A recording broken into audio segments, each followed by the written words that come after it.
Who's Lara Croft? I have no idea. She's not just another woman. If I actually really think about Lara Croft, I actually question my sanity. Lara brought me immense success and changed my life. Lara Croft is the heroine of Tomb Raider, one of the most successful computer games of all time. With 26 million copies sold to date, Lara Croft is richer than the Queen of England. She's appeared on more magazine covers than a supermodel. The advertising industry can't get enough of her. The government used Lara to promote British technology across the world. She's the star of a multi-million-dollar Hollywood blockbuster.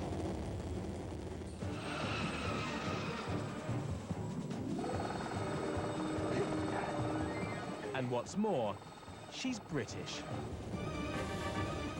Lara Croft's story is an explosive tale of world domination and raw sex appeal.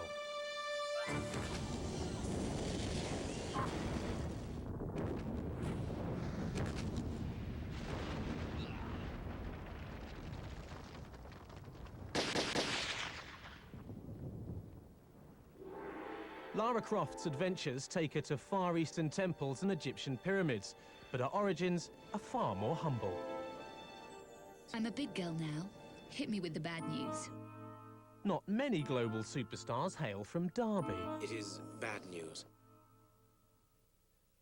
a small industrial city better known for its brickworks and bone china than for being the birthplace of Lara Croft.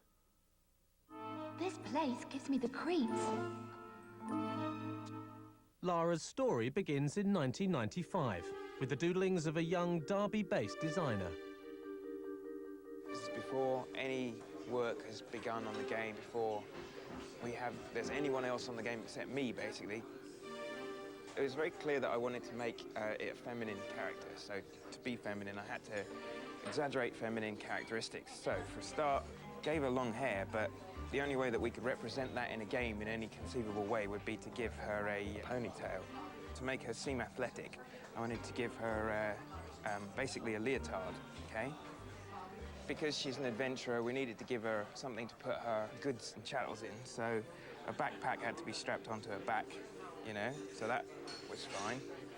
Toby Gard said, well, you know, I've got this idea for this game of sort of going into tombs and pyramids, and it's like, oh, that sounds pretty interesting. The walking boots going on at the bottom. The double gun holsters, we clearly had to have her having that. The way the straps go across the legs, which sort of make the whole leg more interesting. Got a call in my office, Jeremy, could have a look, you know, got a new character, went down.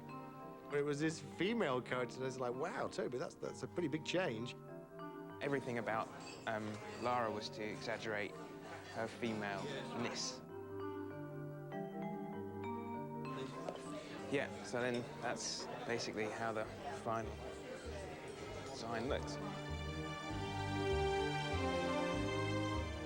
As Toby started working her up and making her, doing, you know, refining her and animating her, and it's like, wow, this really could actually work. Right from the start, Lara had killer looks and a killer attitude. Dangerous weaponry combined with dynamic curves. Major features are kind of there. She's got the long hair and she's got the two guns. The game was a monster hit, obviously.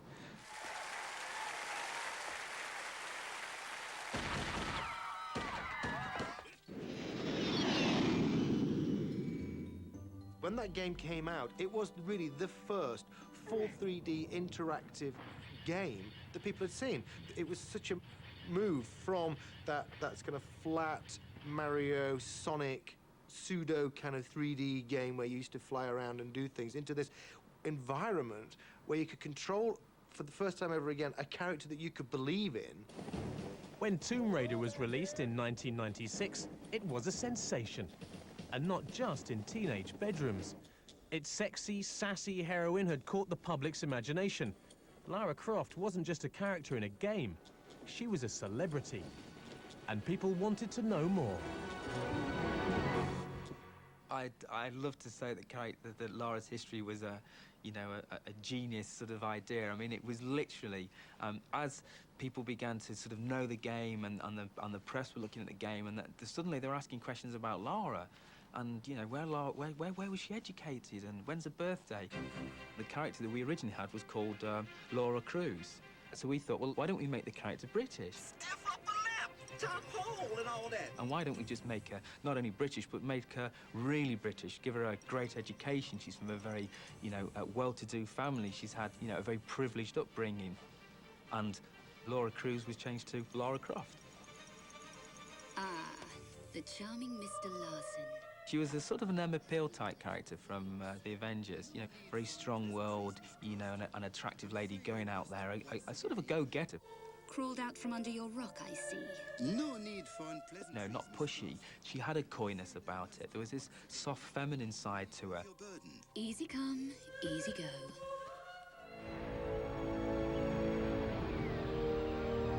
So, we breach the sanctum of the ancients, the first footfalls in this tomb for centuries.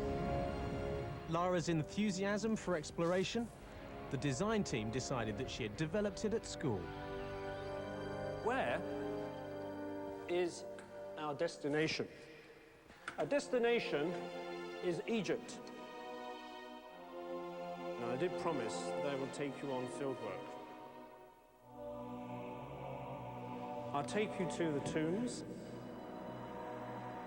and also to the Valley of the Kings at Luxor. And then I'll take you by four-wheel drive across into the Sinai, then by camel across the desert.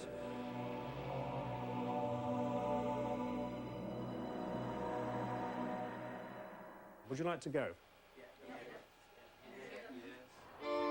And where else but Gordonston, the exclusive public school in the wilds of the Scottish Highlands, famed for its bold, adventuring spirit. Built under the pyramids, and later still, they were built down in the Valley of the Kings.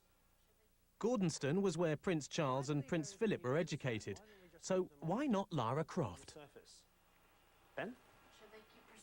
Well done, they keep preserved. Why would they want to do that anyway? How many of you want to be preserved?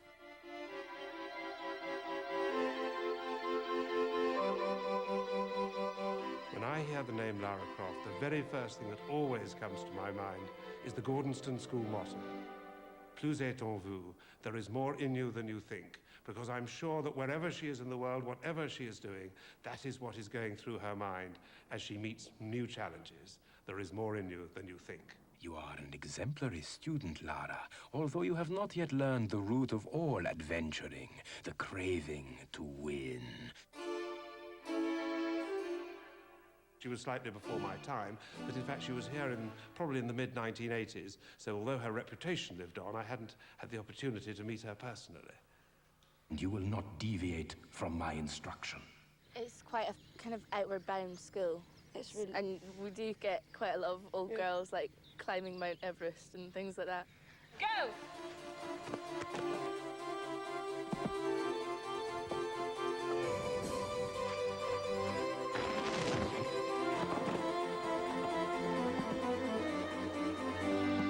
This is merely an appetizer for the perils ahead. The mission statement of the school is Gordonston prepares students for a full and active role as international citizens in a changing world. Now, doesn't that just encapsulate all that Lara does? It was an elegant mixture of brains and breeding. But of course, what really set the public's pulses racing was simple. Sex.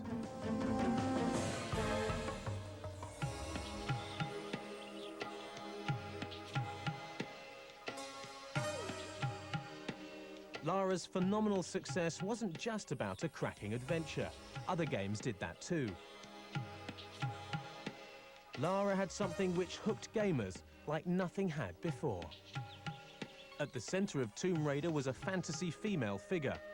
And that figure didn't come from physical education classes at Gordonston. Each of her provocative curves was as much part of the game as the tombs she raided. A fact which isn't lost on some of her admirers. You can follow her ass. You can look at her tits. Yeah, they know what they're doing. I think them they're manipulating your genes. Really, they know what they're doing. And if you pan the camera around, you can get really close up to her arse and on her and everywhere else.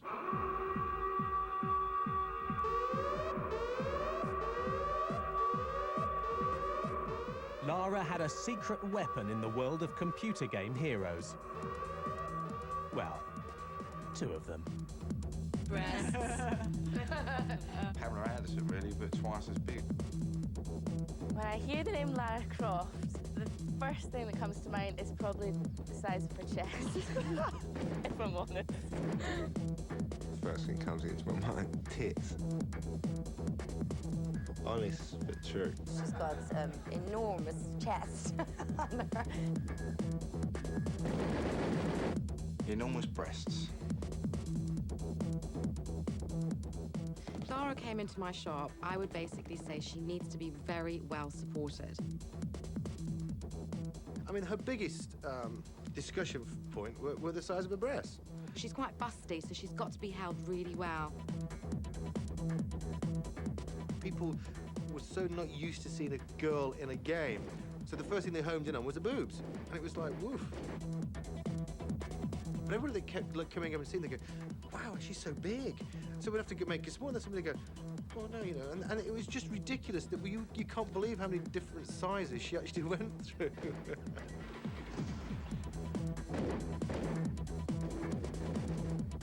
It's going to support the bust and give her a really good shape.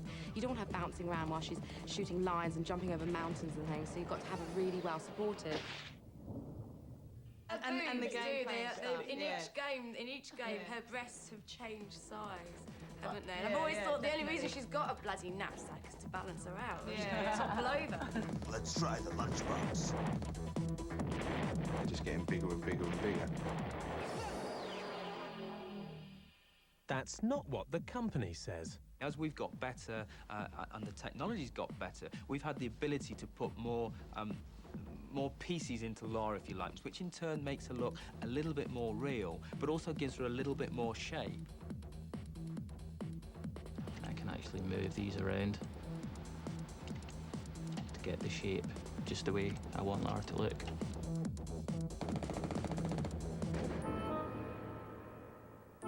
This perfect virtual woman takes shape under the watchful eye of her designers. It's they who teach her all her moves. The model you see on the left here is the version of Lara that we've used in-game up until now.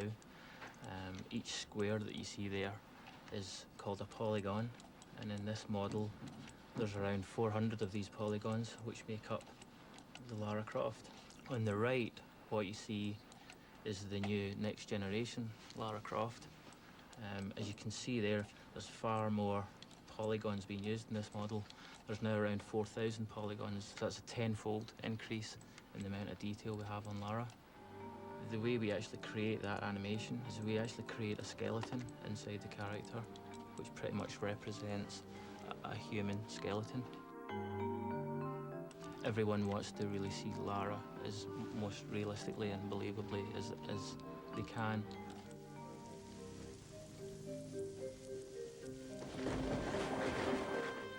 Lara may be no more than software and polygons, but to some people, the emotions she inspires are very real. When I started to play the game for the first time, I sort of fell in love with her. I suppose I still am. Her image and the way she moved through the game, it was that.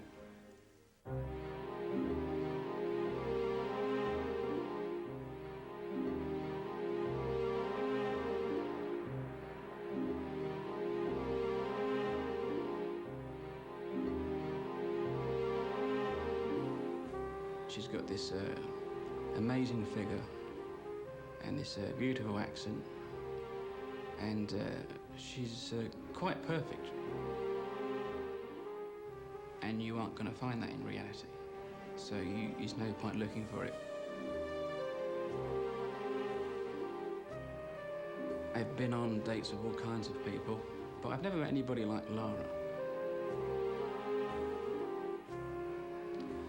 Most of the dates I've been on aren't as pretty as Lara. And the good thing about Lara is that she's always there. Maybe that's part of the aspect to me liking Lara, is that at least she's reliable.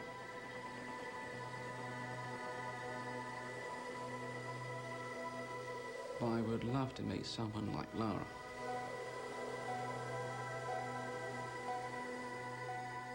But it's probably impossible.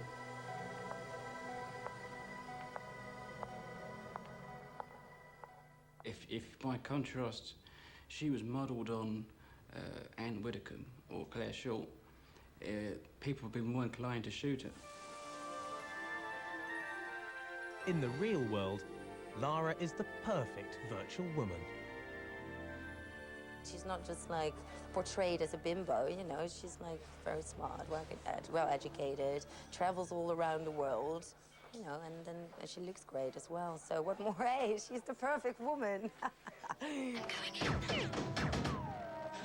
That's why she's not real, because no one in real life is perfect. No one, I don't think so. I mean, no one in real life is perfect. That's why it's so great that you can have a perfect virtual character.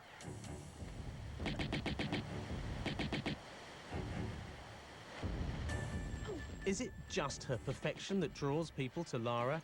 Maybe it's the way she moves, or perhaps the fact that you're the one moving her.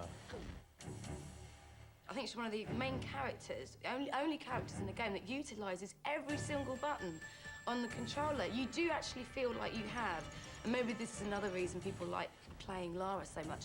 You know, you do have such control of her. You really feel like you can make her do anything, from the splits to running, jumping, forward leaping, side leaping, and she's terribly, you know, she's very malleable. You really can get inside her body and sort of manipulate her. People believed that they were controlling the character, and they felt for Lara. You know, when she fell from a high ledge and her legs cracked as she hit the ground type thing, you know, they actually felt it themselves. No prizes for you this time, Lara. There was this nurturing feeling that we were trying to install in the player.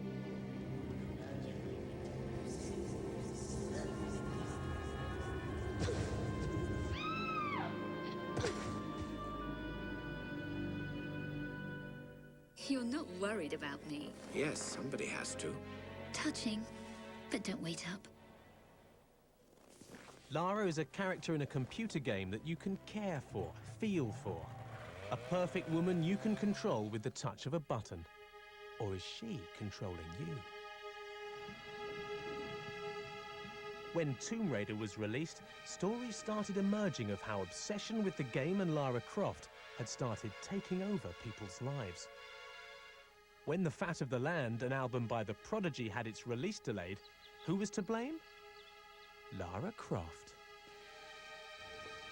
There was, I mean, obviously there was phone calls every day of how's it going and stuff like that. The managing director of it, he used to ring all the time. At the end of the day, if you told him it was going all right, then that was cool. Yeah, as far as he was concerned, we were in the studio, but we weren't.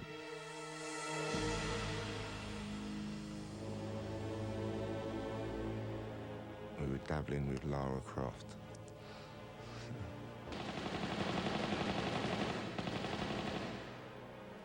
You know, you just couldn't get off it. It was an addiction. You can't explain it. There's no such thing as a quick go on Lara Croft. I'd be on there sort of, you know, till 5, 6 in the morning some nights, and they'd totally ruin the pattern of my life. You know, and then Liam would be ringing me up, oh yeah, you know, I'm in the cavern and I can't find the gold. And there's a giant hand in the room and I'll be, all right, you better speak to Sophie, she's done that bit. I always get people ring me up, all right, this is Lee, and I'll be, yeah, Lee who? And, oh, friend of Charlie's. I'm like, yeah. So, like, there's just people, you know, that I hardly knew, sort of ringing me up stupid times in the night. If people put as much effort into life and learning things as they do trying to conquer that game, you know what I mean? They'd all have better jobs and get on a lot further. It wasn't just pop stars who fell prey to her charms. Lara Croft even took the rap for goalkeeping gaffes. In a crucial match between Newcastle and Liverpool, England goalie David James was in far from top form. He let in 3 howlers. Again, it was all down to Lara. Lara, Sarah, Schmar, whatever her name is. I never ever heard this woman in my whole monster life until this shtick, when that schmuck David James, bless him, I shouldn't say that, I made a few quid out of him, letting those terrible goals against Newcastle. I'm there as a commercial monster football agent to make money, make my, you know, poor players richer, my rich players richer. And that day, my rich player was getting poorer. Because he was up all night playing with that game. And he was bad that day. Problem was, he bad. That day should have been played for Liverpool Street, not Liverpool Town. I honestly, a Jewish word, emes, to God's truth, I actually thought he said he was up all night with Tom Raider. And I just thought, you know, maybe he's...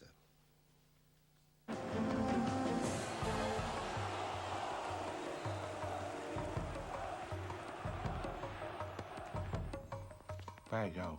Bad go. I think you'd rather forget it. Fools! The Croft woman has outsmarted you, yeah? Each night, I beat myself rid of these fantasies. But it is indeed a test.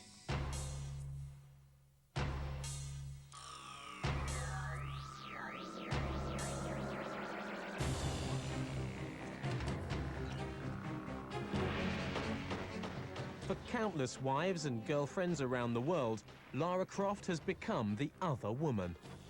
As James Bosher knows only too well. I need concentration to play it.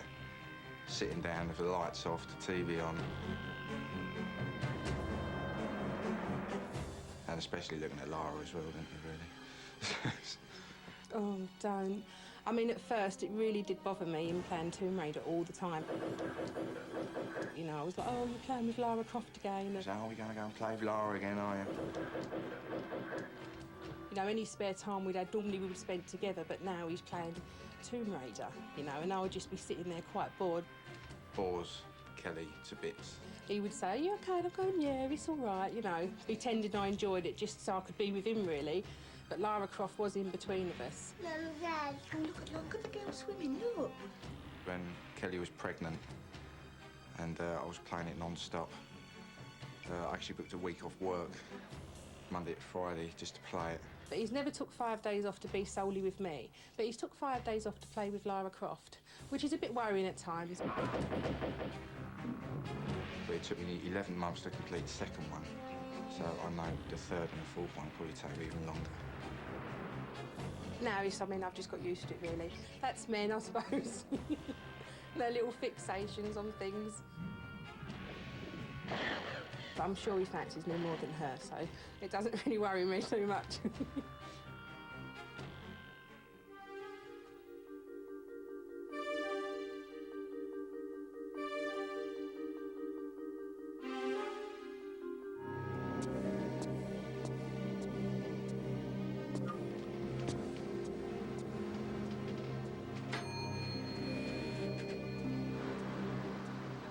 Some people take their love for Lara and Tomb Raider to the extreme.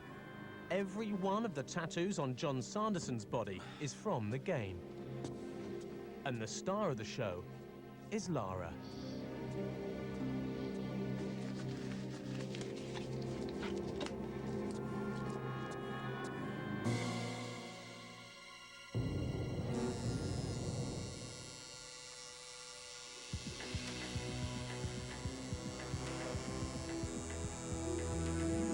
It is painful. It's bound to be painful. Somebody sticking a needle in you and dragging it down your arm. We all suffer for a cause, don't we? You like the person, you like the picture, you just have it done.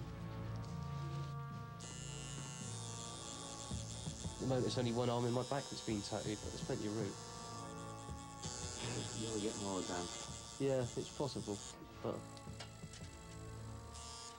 it'll always be very personal. I'm not too bothered what anybody else thinks about it.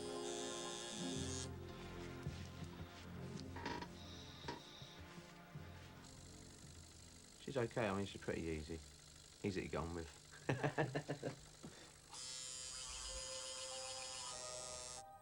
there you go, mate. Right, nice one. Yeah, great. All right. Yeah. Well done. Happy with it, yeah? Yeah, that's nice, mate. Thank you. Yep, that's the next one done. It's nice to know I've always got to have a pretty girl on my arm as well.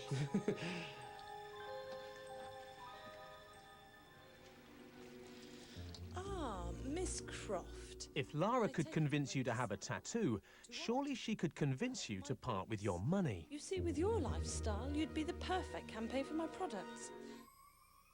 The advertising Lara was born. Lara's almost moved outside of the game now. She's sort of gone mainstream. Got Lara Croft, the PR girl, who's completely different.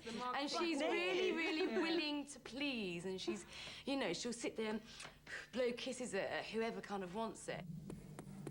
She doesn't drink, she doesn't smoke, she's got a pretty clean living livelihood. Okay, she goes and kills things, but that kind of counterbalances the other side of the clean living side. The one advantage we have with Lara is that she doesn't have a history. She hasn't done anything wrong, so therefore she's never going to disappoint. She's never one day going to come on the TV or a computer game and say, well, actually, I did this when I was 18, and everyone goes, Companies all over the world have latched onto her unique selling points. She has qualities that flesh and blood superstars can never match. Spartacus.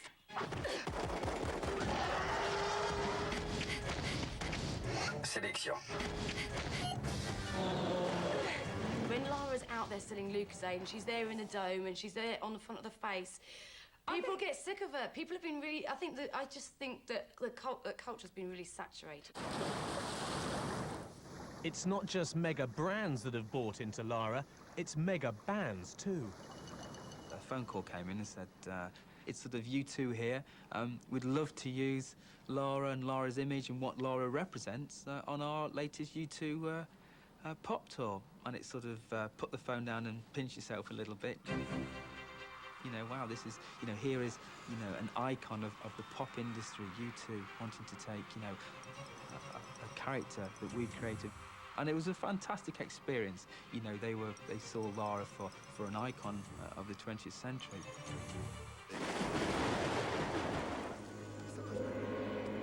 With Lara's sex appeal being sold around the world, it was hardly surprising that some people in darkened rooms would try and see a bit more of her. What is it, man? What have you found? The internet became the place people could see what, until now, they'd only imagined. Feast your eyes on this, Lara.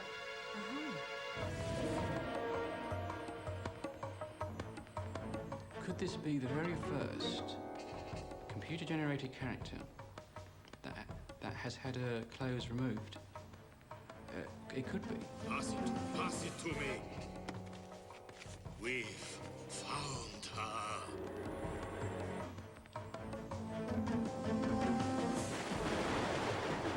You can download a patch from the internet, and that removes all the clothes apart from the gun belt.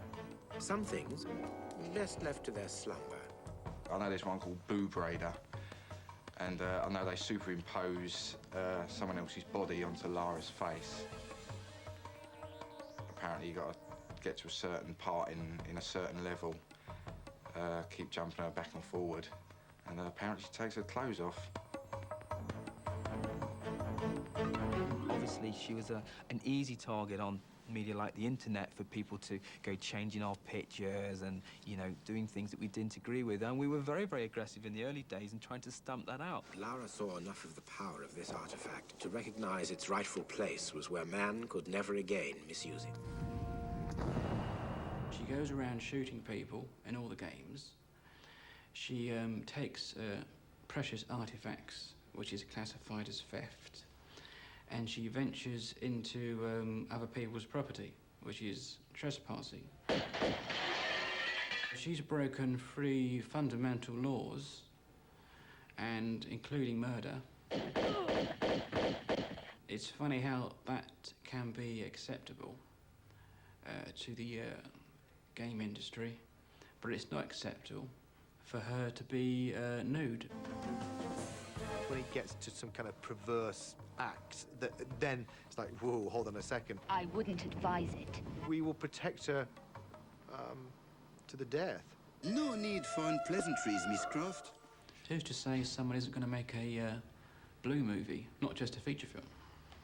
And of course, I'd probably rent that, no me. Lara Croft is so real to some of her fans that it's only a short step to seeing her in the flesh, or being her in the flesh. I had the afternoon off with a friend and we were playing her boyfriend's PlayStation machine with the Tomb Raider game that he'd just got. I wanted to go to a fancy dress party and I was trying to think of a theme and she said, my God, why don't you, you're so like her anyway, why don't you go as Lara Croft? The more I thought about it, and certainly the more I learnt about the character, I found there were a number of surprising similarities actually with the biography that they've written for the character and my own life. So I put a costume together that I was very proud of, went along to this fancy dress night, and I must admit it went down a storm. The theme was Egyptian. I was surprised actually that nobody else had had the same idea. I was the only Lara Croft there. Well, this is essentially the classic costume. This is the first top that I bought. It's basically the key attributes to the character. You've got her ponytail, of course, the trademark sunglasses, the leather backpack, and the gun belt with the brass buckle, and the 2 revolvers, of course. So it's, and as I say, I keep it on a mannequin because it's kind of fun.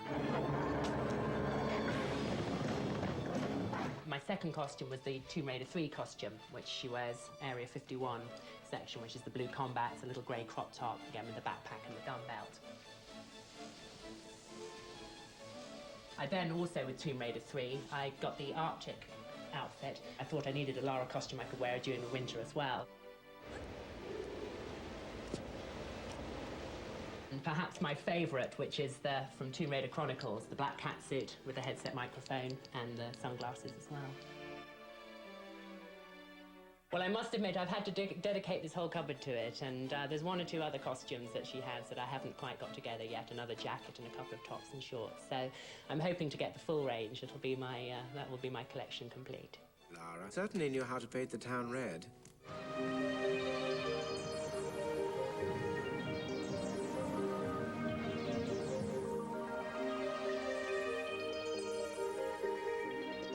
And I must admit, actually, the Lara Croft costume is a very good thing for going clubbing in.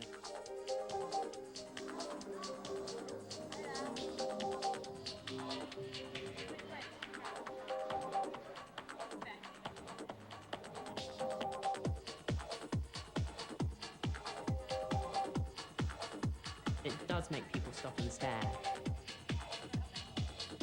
Particularly if they've had a few drinks and they've been celebrating, they cannot believe their eyes. Something that they've stared at her rear end for the last 5 years has actually come to life.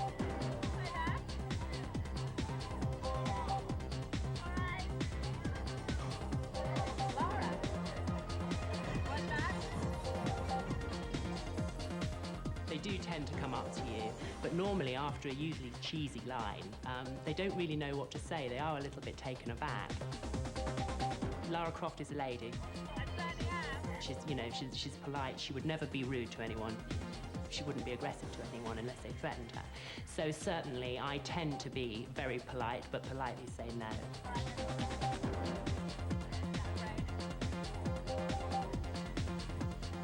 Some women, obviously of a certain persuasion, actually find the character quite sexy as well, perhaps in the same way as men do. I've had offers from both sides of the fence when I've dressed up as the character, so it's obviously a universal fantasy figure.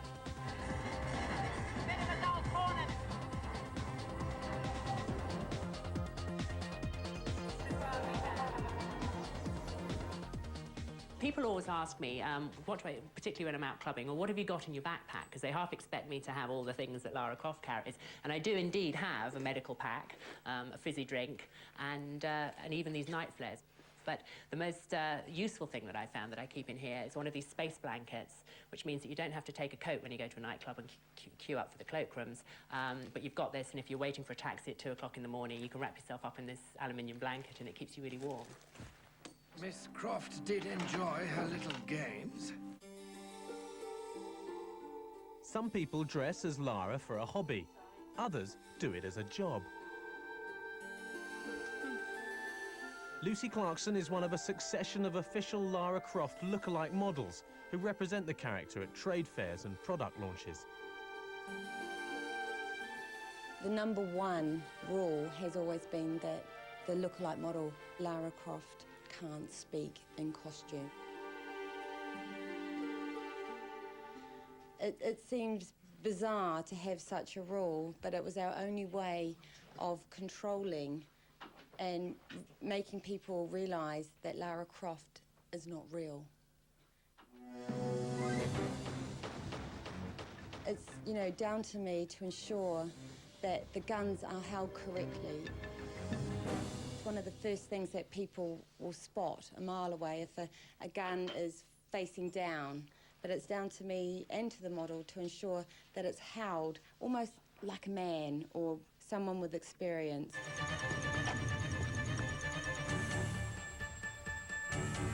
Lara Weller was the official Lara Croft look-alike model in 1999. I was supposed to do the movements right. There was this particular way of, you know, taking your guns out and the walk. I mean, she stands in a particular way. I was not allowed to drink or eat in public. I wasn't allowed to talk as Lara Croft. The real Lara Croft, it actually was quite hard to live up to. Don't worry. Can't smoke in my outfit.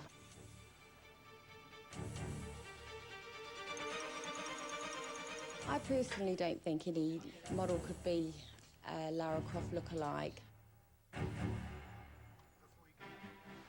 The catwalk models, they're very slim, very waif-like.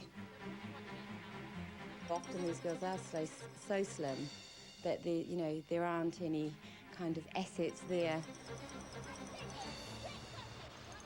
Their physique is kind of the first, strongest aspect that we're looking for in every girl.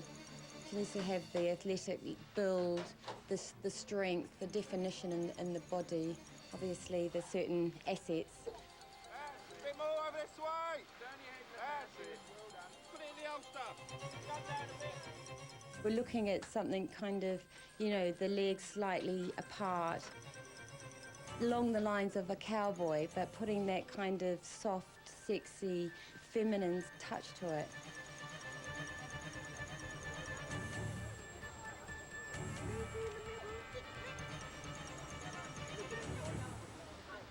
They just stand next to me, have their picture taken with me, and I give them my signature, the special Lara Croft signature. And they just, oh, I never throw this picture away in my life. A lot of men, they, you know, when they see the real-life Lara Croft, I mean, you never know what some men might do. Absolutely wonderful. Very impressed. It seems as if everybody loves Lara. Well, not quite everybody.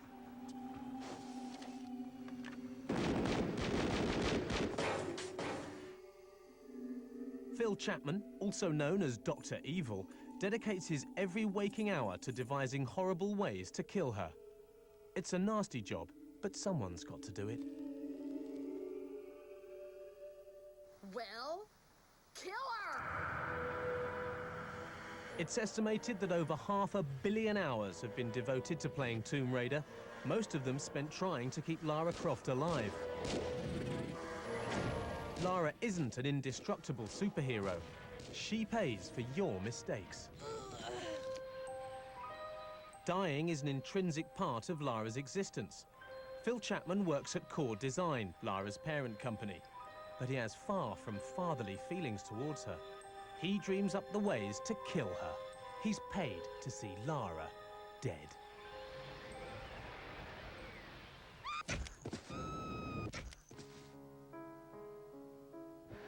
always thinking of ways to kill her.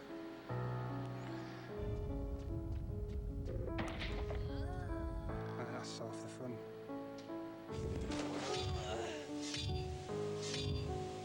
Everybody else is trying to save her. I'm trying to do her in. The actual, some of the ideas come from, it's not like from nightmares or anything like that. It's just somewhere in there.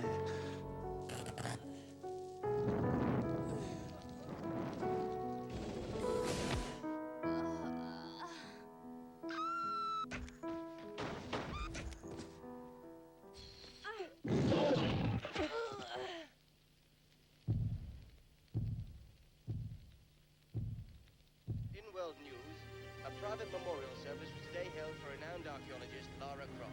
'Tis a sad day, Winston. She will live on forever in our hearts. Surely, Winston. Indeed, indeed. Soon after Tomb Raider the computer game was released, her creator, Toby Gard, left the design company and walked away from millions. The first thing that springs to mind if you say Lara Croft is probably, for me, the feeling of loss.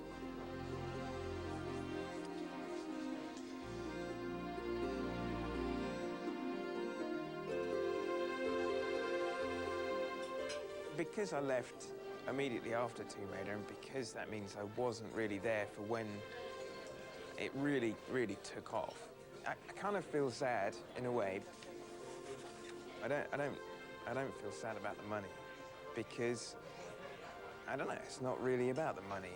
It's not for me anyway. I just wanted to make a game that people would enjoy. I know that sounds really soppy, but it's true. I mean, money's nice.